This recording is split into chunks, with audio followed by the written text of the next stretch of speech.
In the vast darkness of space, a huge ship moved slowly. It looked like a shiny metal ball with bits sticking out. This was the Galactic Council's main ship. Inside, aliens from all over the galaxy were having a big meeting. The room was full of weird creatures. Some had many eyes, others had long tentacles. A few even glowed in the dark. They all sat around a big round table, talking in different alien languages. At the head of the table sat Supreme Leader Zork. He looked like a big blue blob with 5 eyes on stalks. Zork raised a tentacle, and everyone went quiet. "We have found a new planet," Zork said in a bubbly voice. "It's called Earth." A screen lit up, showing pictures of Earth. The aliens saw blue oceans, green forests, and big cities. "It looks nice," said a small alien with 3 heads. "Don't be fooled," Zork bubbled. "The creatures living there are very dangerous. They're called humans." The screen changed to show humans. It showed people laughing, crying, fighting, and building things. "They look soft and squishy," said a robot-like alien. "How can they be dangerous?" Zork's eyes spun around. "They are always fighting each other. They make big weapons. They destroy their own planet. If they come to space, they might destroy us all." The room filled with scared alien noises. One alien fell off its chair in fear. "What should we do?" asked a furry alien with 8 legs. Zork's body turned dark blue. "We must destroy them before they can leave their planet. We will save the galaxy." Most of the aliens cheered. They thought it was a good idea. But in the corner, one alien stayed quiet. This was Ambassador Zix from the planet Psylocke. Zix looked a bit like a tall human, but with green skin and big black eyes. He stood up slowly. "Wait," Zix said in a soft voice. "Maybe we shouldn't be so quick to judge." Everyone turned to look at Zix. Some aliens whispered to each other. "What do you mean?" Zork asked, his eyes narrowing. Zix took a deep breath. "Humans might surprise us. They're very creative. They adapt quickly. Maybe we should watch them more before we decide." Zork's body turned red with anger. "Nonsense. We've seen enough. Humans are a threat." Many aliens nodded, agreeing with Zork, but a few looked unsure. "We will attack in 1 Earth month," Zork said. "That will give us time to gather our forces." As the meeting ended, Zix walked out feeling worried. He didn't think attacking Earth was a good idea, but nobody would listen to him. Meanwhile, on Earth, people were going about their normal lives. They had no idea that aliens were planning to attack them. In New York City, Dr. Sarah Chen was working late in her lab. She was a top scientist, always looking for signs of alien life. Tonight, her computers started beeping loudly. Sarah ran to check the screens. Her eyes went wide. "Oh my God," she whispered. "It's a signal from space." The signal was strange. It wasn't like anything she had seen before. Sarah knew this was big news. She had to tell someone important. She picked up her phone with shaking hands and called her boss. "Dr. Johnson, you need to come see this. I think we just got a message from aliens." Dr. Johnson arrived quickly. He looked at the signal and his face went pale. "This is real," he said. "We need to call the president." Soon, the news spread. Government officials from all over the world started calling each other. Nobody knew what to do. In Washington, D.C., the president sat in the Oval Office. He looked tired and scared. "Are you sure this is from aliens?" he asked his advisors. "Yes, Mr. President," one man said. "Scientists all over the world have checked it. It's definitely not from Earth." The president stood up and walked to the window. He looked up at the night sky. "What do they want?" he asked quietly. Nobody had an answer. The room was silent. Back in space, the alien ships were getting ready. They loaded their weapons and started their engines. The aliens thought it would be an easy win. But on their home planet, Zix couldn't sleep. He kept thinking about the humans. They're making a big mistake, he said to himself. Humans are stronger than they look. Zix decided he had to do something. He snuck onto a small ship and set course for Earth. He wanted to warn the humans, but would he get there in time? As Zix's ship raced through space, the people of Earth were starting to panic. The alien signal was all over the news. Some people were scared, others were excited. In cities around the world, people looked up at the sky. They wondered what was out there. They didn't know that soon they would have to fight for their lives. The stage was set. The aliens were coming. Humans were about to face their biggest challenge ever, and they had no idea what was about to hit them. Little did the aliens know, they were about to make the biggest mistake in galactic history. They thought humans would be easy to beat. They were wrong, very wrong. The story of humanity's greatest fight was about to begin. Earth gets ready to fight. The world was in chaos. Everyone knew about the alien signal now. Some people were scared, others were excited. But everyone wanted to know more. In New York, Dr. Sarah Chen hadn't slept in days. She was working hard to understand the alien message. Her lab was full of computers and weird machines. Papers were all over the floor. I think I've got something, Sarah said to her team. She pointed at a screen full of strange symbols. These patterns keep repeating. They might be words. One of her assistants, Tom, looked closely. But how do we know what they mean? He asked. Sarah smiled. We don't, but it's a start. Meanwhile, in Washington, D.C., the president called a big meeting. Leaders from all over the world were there. Some came in person. Others joined by video call. The president looked serious. We don't know if these aliens are friendly or not, he said, but we need to be ready for anything. The Russian president nodded. We must work together, he said. This is bigger than any one country. For the first time in history, all countries agreed to share their military secrets. They knew they had to work together to protect Earth. In a secret base under the Rocky Mountains, scientists and soldiers worked day and night. They were trying to make better weapons. They didn't know what kind of tech the aliens had, but they knew they had to be prepared. General Rodriguez walked through the base, checking on everyone's work.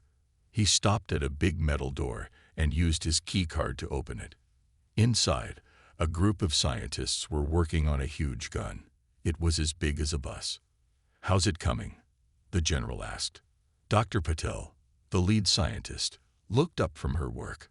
We've made it 10 times stronger, she said, but we don't know if it'll be enough. The general nodded. Keep working. We need every advantage we can get. Back in New York, Sarah had a breakthrough. She jumped up from her chair, knocking over a cup of cold coffee. I've got it, she shouted. Her team gathered around her computer. On the screen was the alien message, but now, under each alien symbol, there were English words. You, will, thee. Tom read slowly. His face went pale. Oh no. Sarah finished reading the message. Her hands were shaking. We need to call the president. Now. In space, the alien fleet was getting closer to Earth. Their ships were huge and powerful. They had weapons that could destroy whole cities. But on one small ship, Zix was racing ahead of the fleet. He had to warn the humans. He knew the other aliens were making a big mistake. Zix's ship entered Earth's solar system. He saw the planets passing by. First Neptune, then Uranus, then Saturn. Almost there, Zix said to himself. But then his ship's alarms started blaring. Earth's space stations had spotted him. On Earth, military bases all over the world went on high alert. Radar screens showed a small object moving very fast towards Earth. In the secret mountain base, General Rodriguez got the news. Is it the aliens? He asked. Just one small ship, sir, a soldier replied. Should we shoot it down? The general thought for a moment. No, he said. Let's see what it does. It might be our only chance to learn about them before the real invasion starts. Zix's ship entered Earth's atmosphere. It glowed red-hot as it fell towards the ground. People all over the world saw it and pointed at the sky. The ship crashed in a field in Kansas. Soldiers quickly surrounded the area. They pointed their guns at the smoking wreck. Slowly, a door on the ship opened. A tall green figure stepped out. Zix raised his hands to show he wasn't a threat. "Please," Zix said in perfect English. "I come in peace. I'm here to warn you." The soldiers looked at each other, not sure what to do. One of them spoke into his radio. "Sir, you're not going to believe this, but..." As Zix was taken into custody, Sarah was meeting with the president. She showed him the translated alien message. The president read it, and his face turned white. "Are you sure this is correct?" he asked. Sarah nodded. "I'm sure. The message says, 'You will be destroyed for the good of the galaxy. Prepare for the end.'" The president stood up and looked out the window. He could see people on the streets below, going about their normal lives. They had no idea what was coming. "How long do we have?" the president asked. Sarah checked her notes. "Based on the signal strength, I'd say about 3 weeks." The president took a deep breath. "Then we have 3 weeks to prepare for the fight of our lives." As night fell, the news spread. Governments around the world told their people the truth. Aliens were coming, and they weren't friendly. But instead of panicking, something amazing happened. People came together. They started preparing. In every city, in every country, humans got ready to fight. They didn't know if they could win. The aliens had better technology and bigger ships. But humans had something the aliens didn't expect. They had the will to survive. And they weren't going to give up their home without a fight. As the alien fleet got closer, Earth got ready. The biggest battle in human history was about to begin, and nobody knew how it would end. Aliens attack. Humans fight back. The sky turned red. It wasn't sunset. Hundreds of alien ships entered Earth's atmosphere. They looked like giant metal squids, tentacles hanging down. People everywhere stopped and stared up in fear. In New York, Sarah Chen watched from her lab window. "It's starting," she whispered. The alien ships spread out over major cities. In London, Paris, Tokyo, and more, the invaders took position. For a moment, everything was quiet. Then all hell broke loose. Beams of green light shot from the alien ships. Buildings exploded. Cars melted. The attack was brutal and fast. But humans weren't giving up easily. In Washington, D.C., the president spoke to the world. "Today, we fight for our right to live," he said. His voice was strong. "We will not go quietly into the night." Military bases around the world sprang into action. Fighters' jets took off. Tanks rolled out. Soldiers marched to battle. At first, it seemed hopeless. Human weapons bounced off alien shields. Alien beams cut through tanks like butter. But then something changed. In the secret mountain base, General Rodriguez watched the battles on big screens. "We need to think different," he said. "We can't match their tech. So let's outsmart them." He grabbed a microphone. "All units, new plan. Don't attack head-on. Use guerrilla tactics. Hit and run. Use the city to your advantage." In New York, a group of soldiers heard the order. They looked at each other and nodded. Then they ran into the subway tunnels. Above ground, an alien walker stomped through the streets. It was as tall as a building, shooting green beams everywhere. Suddenly, the ground under it exploded. The soldiers had planted bombs in the subway. The walker crashed down, its legs broken. Before the aliens could react, the soldiers popped out of manholes. They threw special grenades that stuck to the fallen walker. The grenades exploded, and the walker went dark. The soldiers cheered. Then they disappeared back underground before the aliens could find them. Similar scenes played out in cities around the world. Humans used their knowledge of their home to surprise the aliens. In Paris, fighters hid in the catacombs, popping up to attack, and then vanishing. In Tokyo, They used the complex train system to move quickly and strike unexpectedly. The aliens were confused. This wasn't going as planned. On the main alien ship, Supreme Leader Zork was angry. His blue blob body had turned dark purple. "How are they doing this?" he yelled. "They're primitives." One of his advisors, a skinny alien with 6 arms, spoke up. "Sir, they seem to be adapting quickly. They're using their environment in ways we didn't expect." Zork's eyes spun in frustration. "Send in the destroyers," he ordered. Back on Earth, Sarah Chen was working nonstop. She and her team had been studying the alien tech from Zix's crashed ship. "Look at this," Sarah said, pointing to a screen. "Their shields operate on a frequency we can detect, if we can match it." Her assistant Tom's eyes went wide. "We could shut them down." Sarah nodded. "Exactly. Let's get to work." As they worked, the battles raged on. Humans were putting up a good fight, but the aliens still had the upper hand.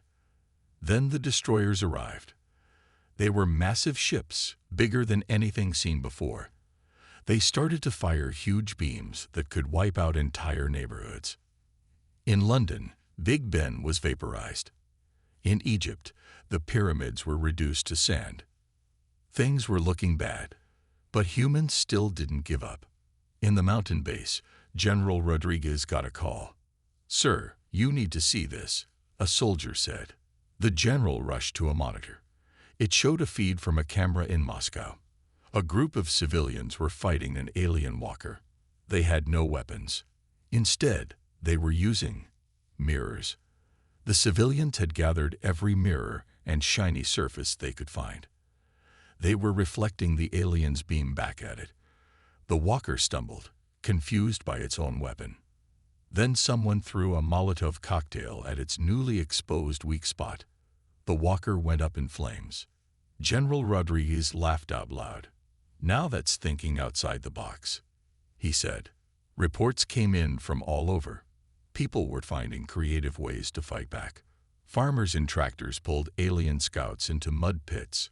Skateboarders in Los Angeles attached bombs to their boards and rolled them under alien ships. The aliens were starting to panic. This was not the easy victory they expected. On his ship, Zork was furious. "How is this happening?" he screamed. "They're just humans." Just then, Sarah's voice came over all radio frequencies. "Attention all human forces," she said. "We've cracked their shield frequency. Adjust your weapons to 457.8 mHs. Hit them hard." Cheers erupted in military bases worldwide. Soldiers quickly adjusted their weapons. The next time the aliens attacked, they got a big surprise. Their shields flickered and died. Human weapons, for the first time, did serious damage. Alien ships started falling from the sky. Walkers toppled over. The tide of battle was turning. But the aliens weren't done yet. Zork gave a new order. "Prepare the planet killer," he said. "If we can't have Earth, no one will." As a gigantic ship moved into position above Earth, humans readied themselves for the biggest fight of their lives. The battle for Earth was reaching its peak, and despite all odds, humans were showing the galaxy why you should never, ever underestimate them. Humans get smart, aliens get worried. Dr. Sarah Chen hadn't slept in days. Her lab was a mess of alien tech, coffee cups, and scribbled notes. But her eyes were bright with excitement. "We did it," she said, holding up a small device. "We've made our first working alien tech." Her team cheered. Tom, her assistant, looked closer. "What does it do?" he asked. Sarah grinned.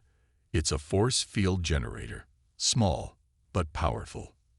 Across the world, other scientists were making breakthroughs too. In Japan, they figured out how alien engines worked. In Germany, they cracked the code of alien computers. Humans were learning fast. Really fast. In the secret mountain base, General Rodriguez got the news. He called the president right away. "Sir, you won't believe this," he said. "We're not just fighting the aliens now. We're starting to use their own tech against them." The president smiled for the first time in weeks. "It's time to take the fight to them," he said. New weapons rolled out of factories. Tanks with force fields, jets with alien-style engines, soldiers with powered armor suits. The aliens didn't know what hit them. In Paris, an alien ship hovered over the Eiffel Tower. Suddenly, a French fighter jet appeared, moving impossibly fast. It fired a green beam, just like the aliens used. The alien ship exploded. "Sacre bleu," the pilot shouted. "These new toys are magnifique." Similar scenes played out all over Earth. Humans were turning the tables. On the main alien ship, Supreme Leader Zork was having a meltdown. His blob body was flashing all sorts of crazy colors. "How?" he screamed. "How are they learning so fast?" His advisors looked scared. One spoke up nervously. "Sir, it seems humans are incredibly adaptable. They're not just copying our tech. They're improving it." Zork's eyes all blinked at once. Impossible. But it was happening. Humans weren't just using alien tech. They were making it better. Back in her lab, Sarah was working on something big. Really big. "If this works," she told her team, "we can shut down every alien ship in the sky." They worked day and night. Finally, Sarah stepped back from a large machine. "It's ready," she said. "Let's test it." They took the machine to a secure area. A captured alien scout ship sat in the middle of a field. Sarah turned on her device. The alien ship's lights flickered and then went out. It dropped to the ground with a thud. Sarah's team was silent for a moment. Then they erupted in cheers. "We did it," Tom shouted. "We really did it." Sarah called General Rodriguez. "Sir, we have a way to bring down their ships," she said. "All of them." The general's voice was excited. "That's fantastic news, Dr. Chen. But can we scale it up? The main alien ship is huge." Sarah nodded, even though the general couldn't see her. "We'll need the world's biggest transmitter," she said, "and a lot of power." "Leave that to me," the general said. Plans were made quickly. The device would be built in secret, piece by piece, all over the world. Then it would be assembled at a hidden location. But the aliens weren't sitting idle. They knew something was up. Zork sent out swarms of scout ships. "Find out what they're doing," he ordered. "Stop them at any cost."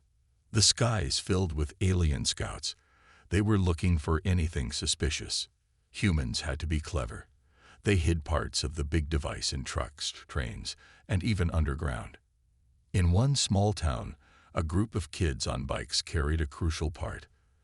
They pedaled past an alien scout, pretending to be on a normal ride.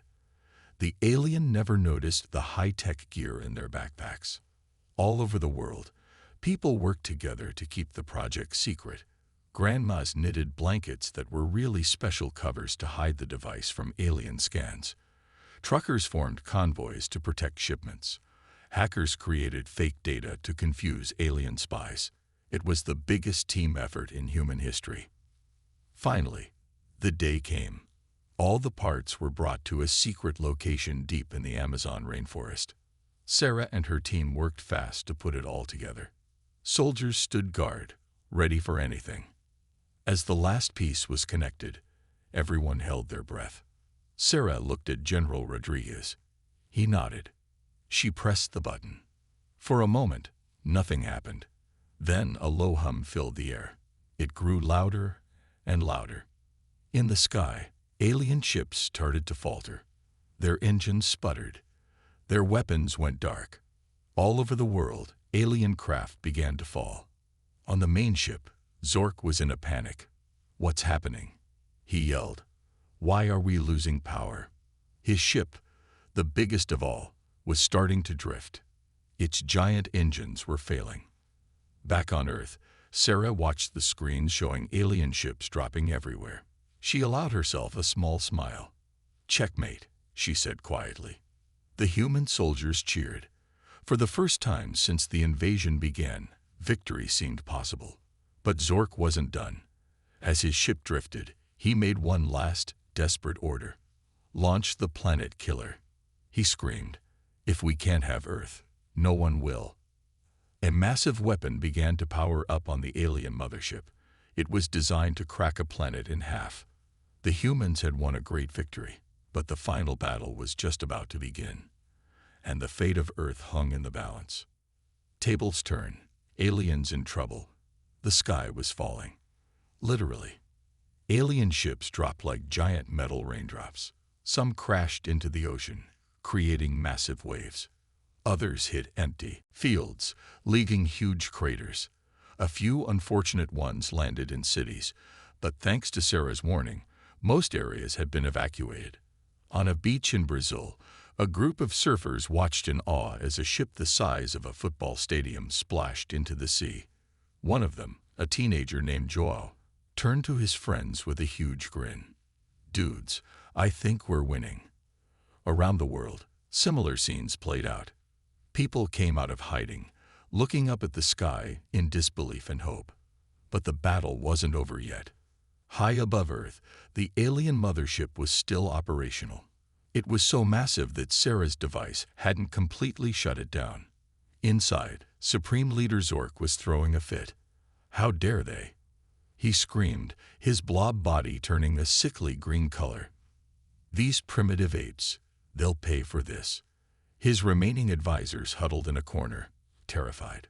One brave soul spoke up. "Sir, maybe we should retreat. Regroup and come back later."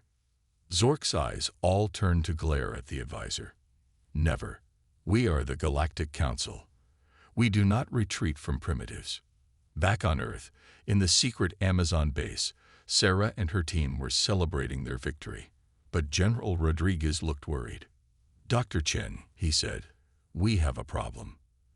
The mothership is powering up some kind of super weapon. Our readings are off the charts." Sarah's smile faded. She rushed to the monitors. "Oh no," she whispered. "It's a planet killer. If that thing fires, Earth is done for." The general's face hardened. "Then we need to stop it. Any ideas?" Sarah thought for a moment. Then her eyes lit up. "Actually, yes. But it's crazy." "Crazy is all we've got," the general said. "Let's hear it." Sarah explained her plan. It was indeed crazy, but it just might work. Within hours, a special team was assembled. They had the best pilots, the smartest techs, and the bravest soldiers from around the world.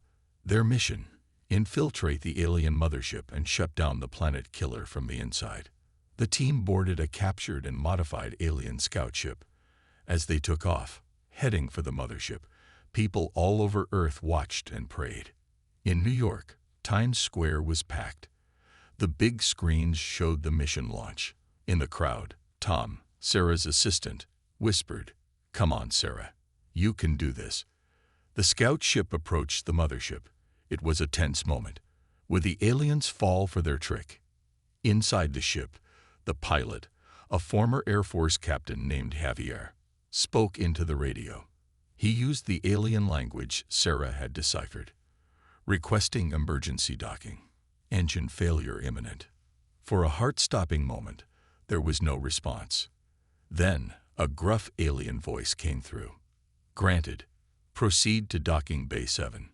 The team let out a collective sigh of relief. Phase 1 complete.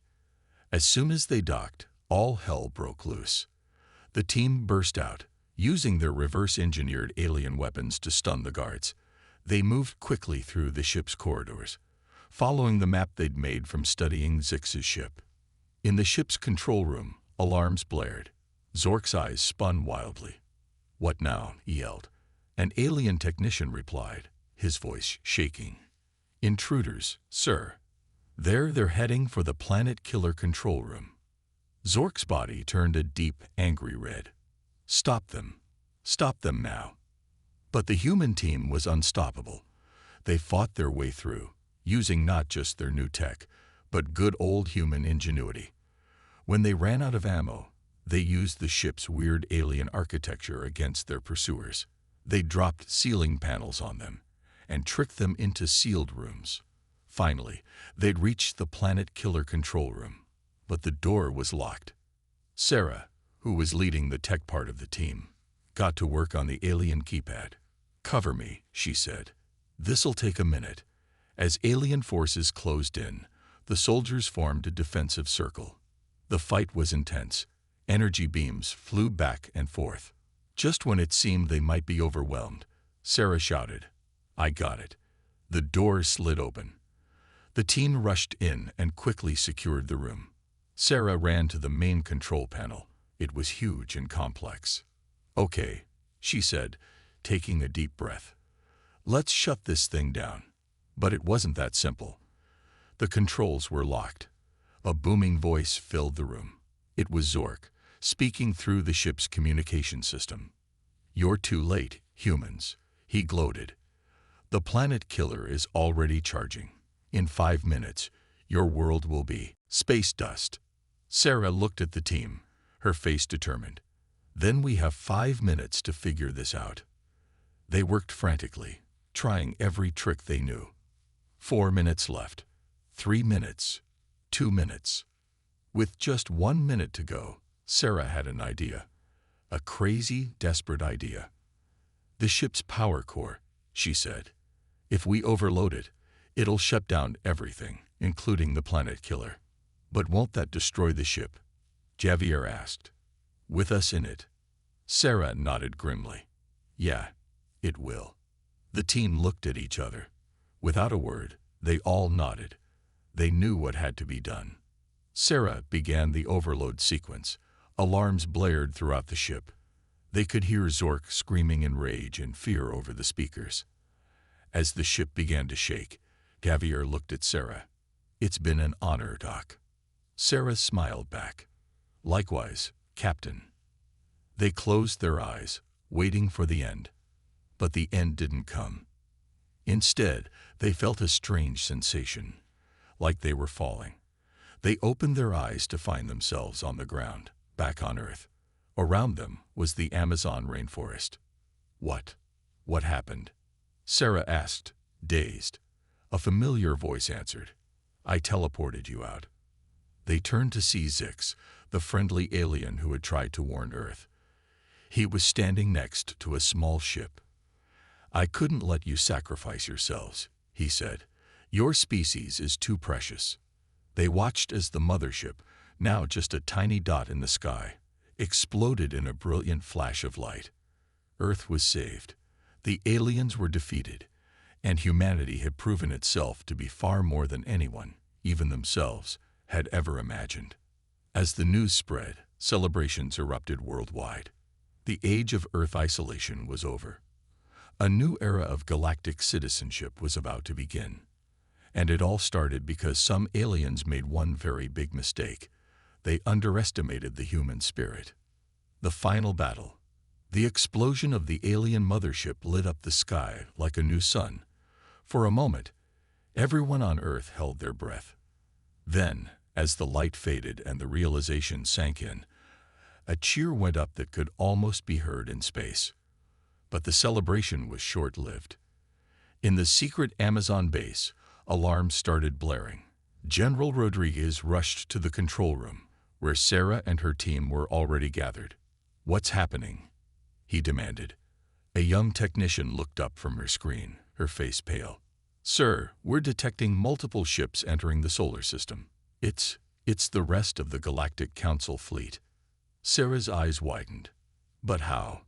We thought the mothership was all they had left." Zix, the friendly alien who had saved them, stepped forward. "I'm afraid the mothership was just their forward attack force. The main fleet would have been called as soon as they lost contact." The room fell silent as the implications sank in. They had won a battle, but the war was far from over. General Rodriguez straightened his back. "All right, people. We've beaten them once. We'll do it again. What are our options?" For the next few hours, the base was a flurry of activity. Plans were made and discarded. Ideas were tossed around. Every scrap of alien tech they had was analyzed for any advantage. Finally, Sarah spoke up. "I think I have a plan, but it's risky." At this point, Dr. Chen, risky is all we've got, the general said. Let's hear it. Sarah laid out her plan. It was audacious, borderline insane, but it just might work. The plan was this: use Earth itself as bait. They would make it look like Earth was defenseless. Let the alien fleet come close. Then spring the trap. We'll use Jupiter as our secret weapon, Sarah explained. We'll plant our biggest energy disruptors behind its moons. When the alien fleet passes by, we hit them with everything we've got. The room erupted in discussion. It was crazy, but it was also brilliant. Preparations began immediately. Every nation on Earth contributed. Rockets were launched carrying the disruptors to Jupiter. The best pilots from around the world were chosen for the mission. As the alien fleet approached, Earth fell silent. Cities went dark. All signals ceased. To any observer, it would look like the planet was abandoned or destroyed. Behind Jupiter, a ragtag fleet of human ships waited. They were a mix of modified alien craft and hastily upgraded Earth vessels. At their core was the flagship, a converted alien cruiser commanded by General Rodriguez himself. Sarah was on board too, monitoring the disruptors. Zix stood beside her, providing invaluable insight into alien tactics. Days passed. The tension was unbearable. Then finally, the alien fleet appeared on their long-range scanners. "This is it," General Rodriguez said over the comms. "All ships maintain radio silence. Wait for my signal." The alien ships moved past Mars, then approached Jupiter. It was a massive armada, thousands of ships strong. The humans watched in tense silence as the fleet began to pass Jupiter. Just as the bulk of the fleet was in position, Rodriguez gave the order. Now. Sarah activated the disruptors. Huge waves of energy burst from Jupiter's moons, catching the alien fleet by surprise. Ships began to lose power, drifting helplessly. "All ships, attack," Rodriguez commanded. The human fleet burst from hiding. They had the element of surprise, and they used it to full advantage. Upgraded weapons, based on alien tech but improved by human ingenuity, tore through the enemy's defenses. The battle was fierce. Explosions lit up the space around Jupiter like fireworks. Human pilots pulled off maneuvers that left even Zix speechless. But the aliens weren't going down without a fight. They regrouped quickly, and their superior numbers began to tell. Just when it seemed the humans might be overwhelmed, Sarah had another idea. "The disruptors," she said. "If we overload them, we could create a massive electromagnetic pulse. It would fry every ship in the area, including ours." Rodriguez asked. Sarah nodded grimly. "Yes, but I think I can rig our shields to withstand it." "Maybe." Rodriguez looked at the battle raging outside. They were losing. It was time for one last, desperate gamble. "Do it," he ordered. Sarah's fingers flew over the controls. "Everyone, divert all power to shields," she shouted over the comms. As the alien ships closed in, the disruptors began to glow brightly. Then, with a flash that outshone Jupiter itself, they detonated. A wave of energy washed over both fleets. For a moment, every screen went blank. Every system shut down. Then, slowly, the human ships came back online. The alien fleet, however, remained dark. A cheer went up on the bridge of the flagship. They had done it. Against all odds, humanity had won. As they made their way back to Earth, Towing captured alien ships behind them. The magnitude of their victory began to sink in. They had faced the most advanced civilization in the galaxy, and they had not just survived. They had won. Earth's cities lit up as the fleet returned. People poured into the streets, celebrating like never before. The whole planet was united in joy and pride. But even as the celebrations raged, Sarah, Rodriguez, and the other leaders knew their work was just beginning. They had a lot to do. Earth was no longer alone in the universe, and they had a feeling the galaxy would never be the same again. A new galactic order. The sun rose on a new era for Earth. The sky, once filled with alien warships, now shimmered with the lights of 1,000 stars, each one a potential new frontier. In New York, the United Nations building buzzed with activity. Today was no ordinary meeting. Representatives from every nation on Earth gathered, but they weren't alone. Among them sat beings from across the galaxy, the remaining members of the now-dissolved Galactic Council. Dr. Sarah Chen took a deep breath as she prepared to address the assembly. Beside her, General Rodriguez gave an encouraging nod. Representatives of Earth and honored guests from the stars.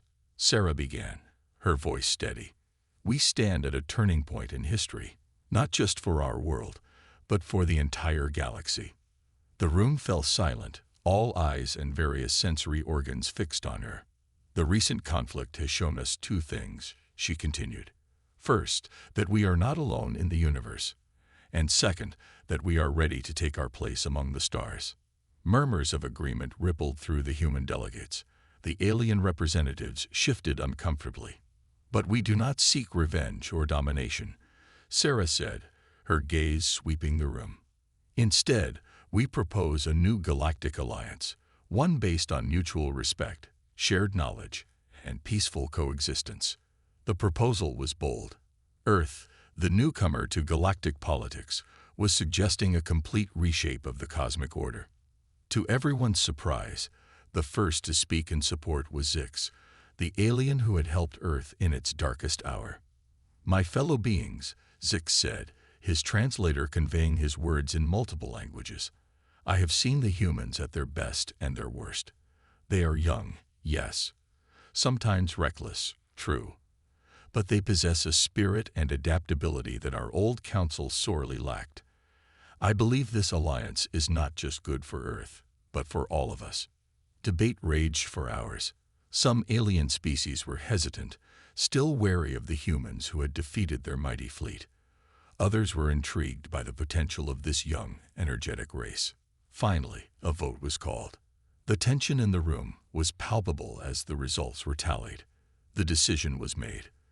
The Galactic Alliance would be formed, with Earth as a founding member. As the assembly erupted in cheers and alien equivalents of applause, Sarah and Rodriguez shared a relieved smile.